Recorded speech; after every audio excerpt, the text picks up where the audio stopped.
दोस्तों, बिहार प्रदेश के एक छोटे से गांव के एक इंसान थे जिनका नाम राजू होता है। राजू एक रिक्शा चालक होते हैं। रिक्शा चला के अपने परिवार का पालन पोषण करते हैं। धीरे धीरे उनका समय गुजरता है। आगे चल के उनकी एक बिटिया होती है जिनका नाम निशा होता है।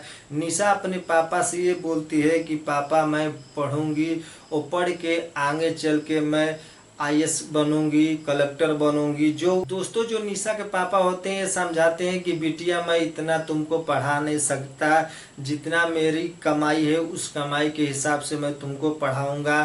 तो निशा होती है अपने पिता के समझाती है कि पापा, मैं दिलो जान से पढ़ूंगी और आपका नाम रोशन करूंगी।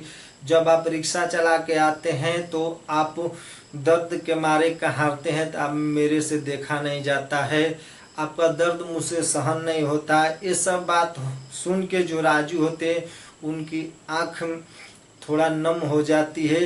वो सब बात बेटी के अपनी सुन के ये सोचते हैं कि चलो, बेटी तो इतना सोच रही है। उनकी गांव के सरकारी स्कूल में पढ़ाई निशा होती है चालू कर देती है। धीरे धीरे दोस्तों 18-20 साल बीत जाते हैं। धीरे धीरे निशा दोस्तों बड़ी हो जाती है। जैसे 10वीं पास कर लेती है, 10वीं के बाद 12वीं पास कर देती है। फिर उसके आगे की पढ़ाई के लिए उसके पिता का ज़्यादा उम्र हो जाता है।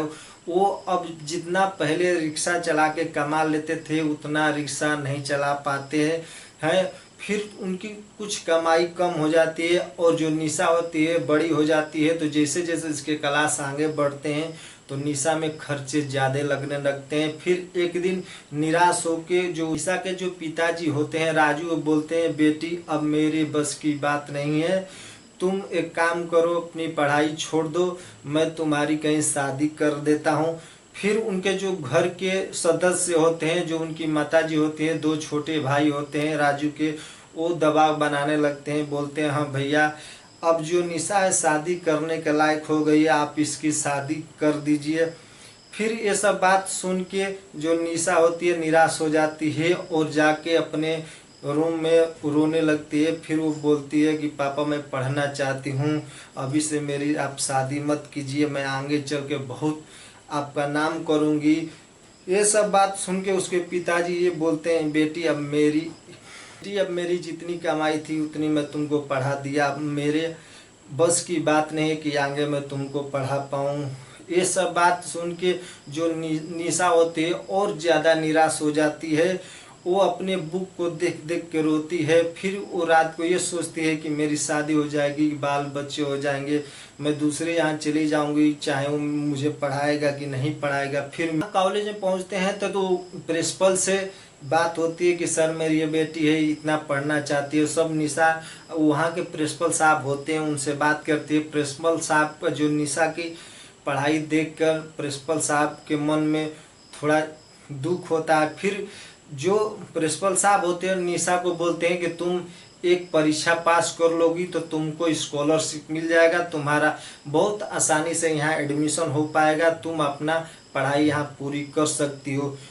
प्रिंसिपल साहब की बात सुनकर निशा बहुत खुश हो जाती है। खुश होकर अपने पिताजी को गले लगाती है। फिर जो निशा होती है वो प्रिंसिपल साहब से ये बोलते हैं कि सर, मैं तैयार हूँ, आप मेरी परीक्षा करा दीजिए। तो फिर प्रिंसिपल साहब होते हैं, टाइम देते हैं, बोलते हैं सोमवार को तुम 9 बजे आ जाना, तुम्हारा 1 घंटे परीक्षा होगा। परीक्षा के बाद पता चलेगा कि तुम कितनी आगे पढ़ने लायक हो कि नहीं पढ़ने लायक हो। उसके बाद तुमको स्कॉलरशिप मिलेगा कि नहीं मिलेगा।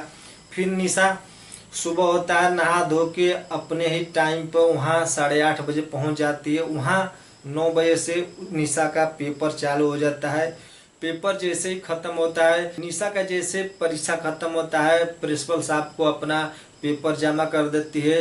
2-4 टीचर मिलके वो पेपर जांचते हैं और उसमें निशा एकदम 100% पास हो जाती है। फिर उसको प्रिंसिपल साहब उसको बुला के बोलते हैं कि निशा, अब तुम्हारा एडमिशन हो जाएगा, अब तुमको स्कॉलरशिप मिल जाएगी, अब तुमको सिर्फ किताबें और पेनों का पैसा जुटाना पड़ेगा। ये सब बात सुन के निशा बहुत खुश हो जाती है। बोलती है, सर, उतना तो मेरे पिताजी रिक्शा चला के मेरे लिए कर सकते हैं।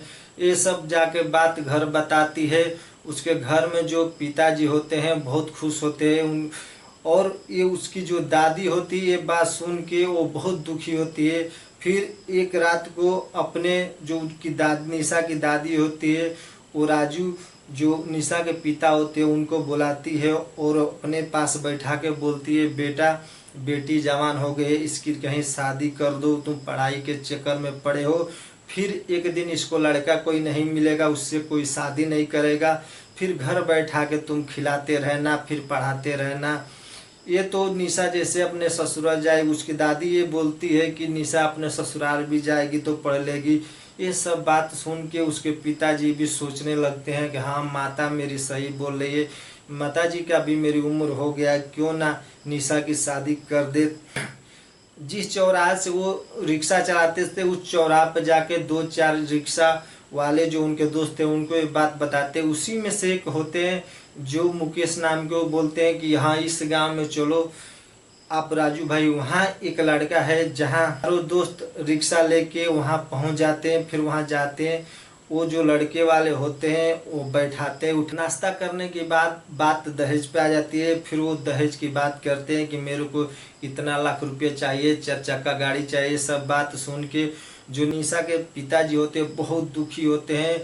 वो बोलते हैं, जो लड़के का पिता होते हैं उनसे बोलते हैं कि मैं इतना दे नहीं पाऊंगा, मैं देने के लिए सक्षम नहीं हूँ। ये सब बात सुन के जो लड़का का पिताजी होते हैं वो राजू को वहाँ से भगा देते हैं, बोलते हैं जाओ तुम अपनी हैसियत बराबर कहीं लड़का खोजो, मेरे यहाँ तुम्हारी लड़की का कोई दाल गलने वाली नहीं है। ये सब बात सुन के पूरे रास्ते सोचते जाते हैं और जाके घर ये बात सब अपनी माताजी जो राजू होते हैं अपनी माताजी से बताते हैं। उनकी माताजी ये बात सुन के बहुत घबरा जाती है, बोलती है कि इतना दहेज में कहाँ से लाएंगे, हम लोग की बेटी का शादी नहीं होगा लगता है।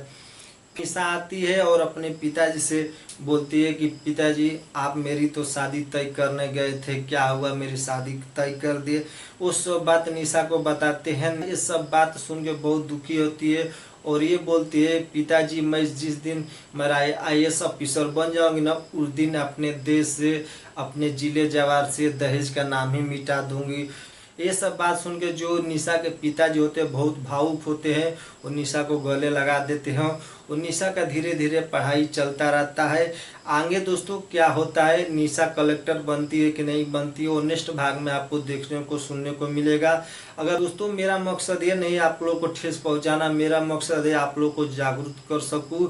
अगर आपको थोड़ी भी स्टोरी अच्छी लगी तो चैनल को सब्सक्राइब जरूर कीजिए और ज़्यादा से ज़्यादा इस वीडियो को शेयर कीजिए। मिलते हैं अगली वीडियो में, तब तक ले नमस्कार।